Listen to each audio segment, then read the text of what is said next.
आज सवेरे सवेरे 5 बजे मेरी आंख खुली, लेकिन नींद अभी भी मेरी आंखों को। मेरी आंख दोबारा लग गई। लोग कहते हैं सुबह सुबह आया स्वप्न सच होता है।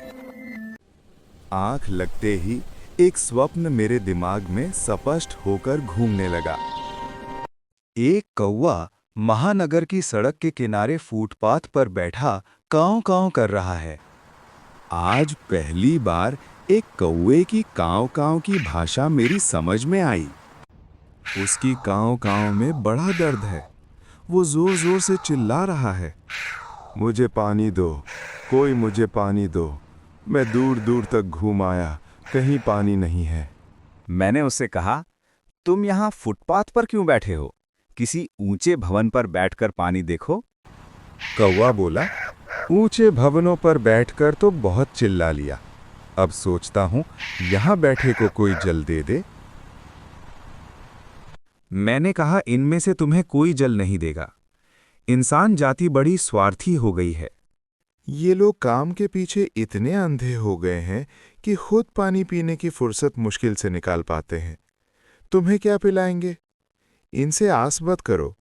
जाओ उड़कर खुद पानी ढूंढो। परिश्रम करो, कहीं ना कहीं जरूर मिल जाएगा। परिश्रम का फल हमेशा मीठा होता है। कौवा कहने लगा, कब का परिश्रम ही तो कर रहा हूं। पानी की तलाश में उड़ते उड़ते मेरे प्राण सूख चुके हैं।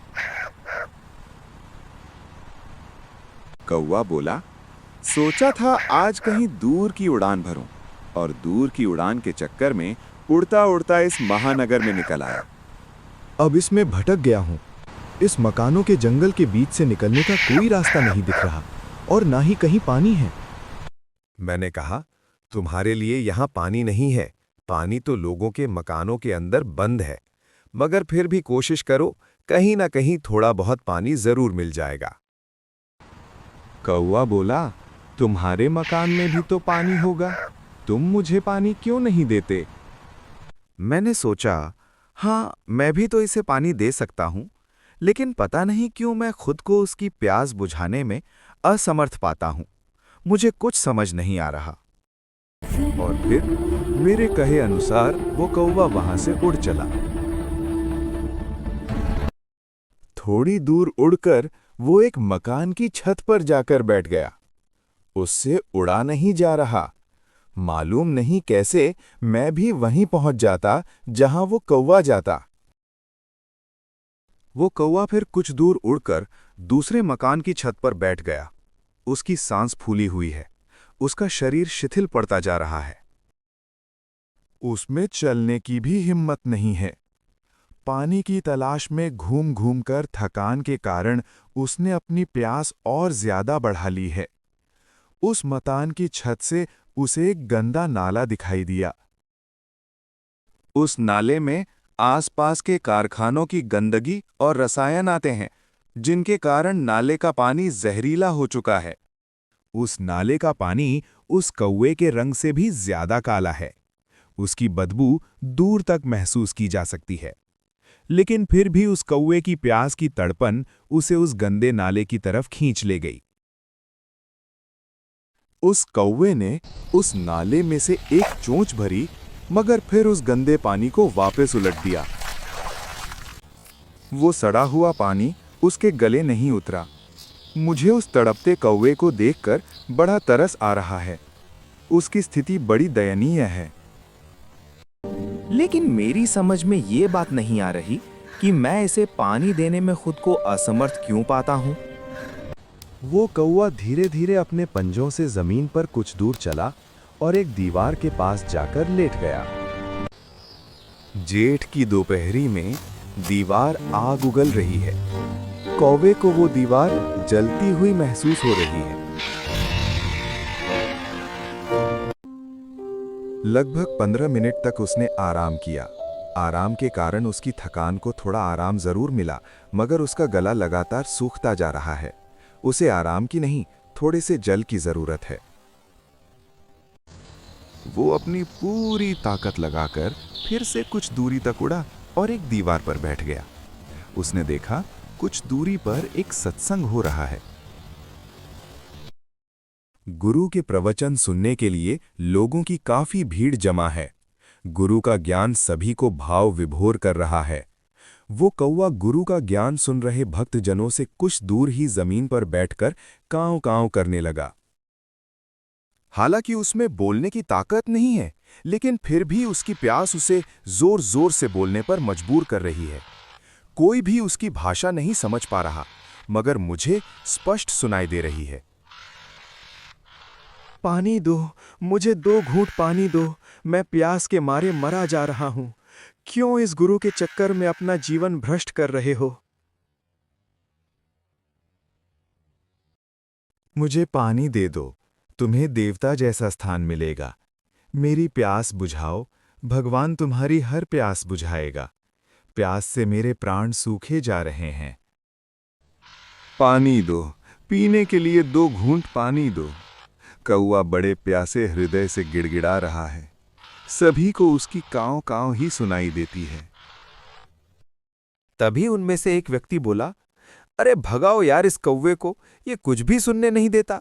इतना आनंद आ रहा था, सारे पे पानी फेर दिया, भगाओ इसको। तभी उनमें से एक व्यक्ति उठा और हाथ हिलाते हुए कौवे की तरफ बढ़ने लगा। जाता नहीं यहां से। कौवे ने 2 पंख मारे और उस आदमी के जाने के बाद दोबारा कांव कांव करने लगा। अरे दुष्टों, 2 घूंट पानी दे दो, प्यासे की प्यास बुझाओ, बड़ा सुख मिलेगा। ये गुरु एक प्यासे को थोड़ा सा पानी देकर तृप्त नहीं कर रहा, तुम्हें भवसागर से क्या पार उतारेगा। तभी गुरुजी ने सभी को ध्यान में लीन होने के लिए कहा। सभी ईश्वर के ध्यान में लीन हो गए।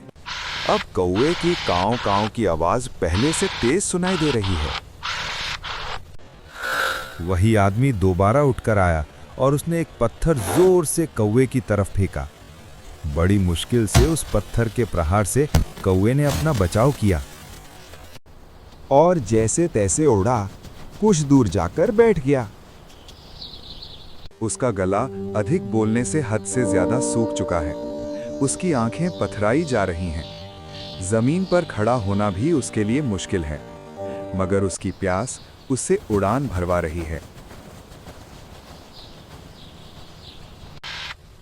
वो अभी भी चिल्ला रहा है, तुम्हारा सर्वनाश होगा पापियों, पापियों तुम्हारा सर्वनाश होगा। यही कहता हुआ वो अपनी पूरी शक्ति लगाकर पानी के लिए फिर उड़ा। मगर इस बार उसके शरीर ने उसका साथ नहीं दिया। 2-4 पंख मारकर वो कौवा बेहोश होकर सड़क पर जा गिरा। एक तेज रफ्तार से आती हुई कार उसके ऊपर से निकल गई और उसके खून के छींटे मेरे चेहरे पर आ गिरे।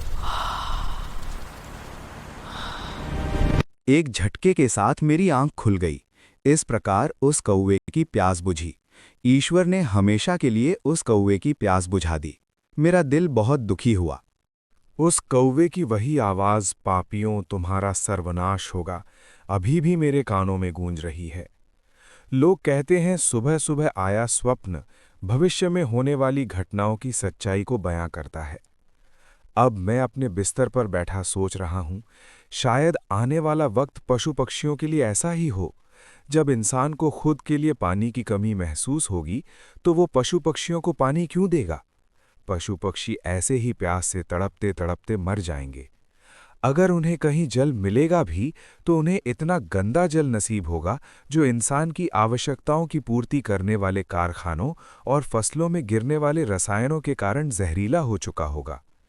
उस अकेले कौवे की हालत ऐसी नहीं होगी, सभी पशु पक्षियों की यही हालत होगी और इसका जिम्मेदार होगा इंसान, केवल इंसान।